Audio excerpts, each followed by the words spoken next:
இந்த மேவி போசேத்தை குறித்து ஒரு பின்புலத்தை ஆராயும் பொழுது ஒரு காரியத்தை நான் படிச்சேன் ஒரு புத்தகத்துல. அதுல என்ன சொல்லப்படுதுன்னா, இந்த மேவி போசேத் யோனத்தானுக்கு பிறந்த பிள்ளை ஆரம்ப காலத்துல நல்ல ஆரோக்கியமான பிள்ளையா தான் பிறந்திருக்கலாம். 2 இன்சிடென்ட் நடந்திருக்கலாம் அப்படின்னு சொல்றாங்க. ஒன்று, இந்த மேவி போசேத்தை யோனத்தானை கொண்டாங்க பாத்தீங்களா, அவங்க ஒருவேளை 2 காலை உடைச்சு விட்டுருக்கலாம் அப்படிங்கிறாங்க. அப்படி இல்லைன்னா இந்த ஷீபான் சொல்லக்கூடிய இந்த வேலையாள் இருக்கான் பாத்தீங்களா, இவன் அந்த குழந்தைய தூக்கிட்டு ஓடும்போது, வேகமா ஓடும்போது எதுலயாவது அடிச்சு விழுந்து அந்த 2 காலும் சின்ன வயசுலயே முறிஞ்சிருக்கலாம். அப்படி முறிஞ்சிருந்து இன்னைக்கு இருக்கிற காலகட்டத்தின் போல அன்னைக்கு மெடிசன்லாம் கிடையாது, மருத்துவம் எல்லாம் கிடையாது.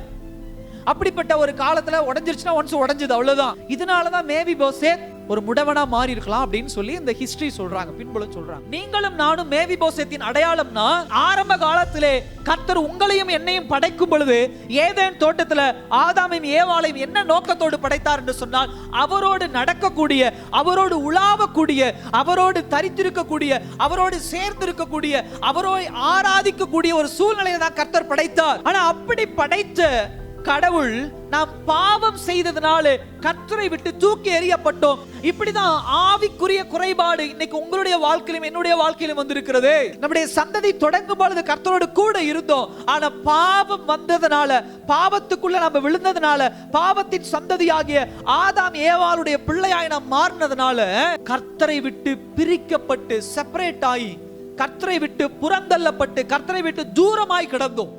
இப்படிப்பட்ட ஒரு நேரத்துல தான் எப்படி தாவீது ஆள் அனுப்பி மேவி போசேத்தை கண்டுபிடிச்சு கூட்டிட்டு வாங்க அப்படின்னு சொன்னது போல, பாவத்தினாலே பிரிந்து கிடந்த உங்களையும் என்னையும் தேவனுடைய கிருபை தேடி வந்தது. ஹல்லேலூயா. நீங்க தான் மேவி போசேத்தா, ராஜா உங்களை கூப்பிடுறாரு வாங்க அப்படின்னு சொன்னது போல, நீங்களும் நானும் பாவத்திலே விழுந்து கிடந்து, சேற்றிலே கிடந்து, அவமானத்திலே கிடந்து, துக்கத்திலே கிடந்து, வியாதியில கிடந்து இருக்கும் பொழுது தேவனுடைய சுவிசேஷம் கிருபை என்கிற போரிலே, நீ தாயின் கருவில உருவாவதற்கு முன்னமே ஆண்டவர் உன்னை தெரிந்தெடுத்திருக்கிறார். நீ தேவ சமூகத்திற்கு வா, நீ ஆண்டவருக்கு தேவை, உன்னை ஆண்டவர் தேடுகிறார் என்று சொல்லி உங்களையும் என்னையும் அவருடைய சத்தியம் அழைத்தது. ஹல்லேலூயா.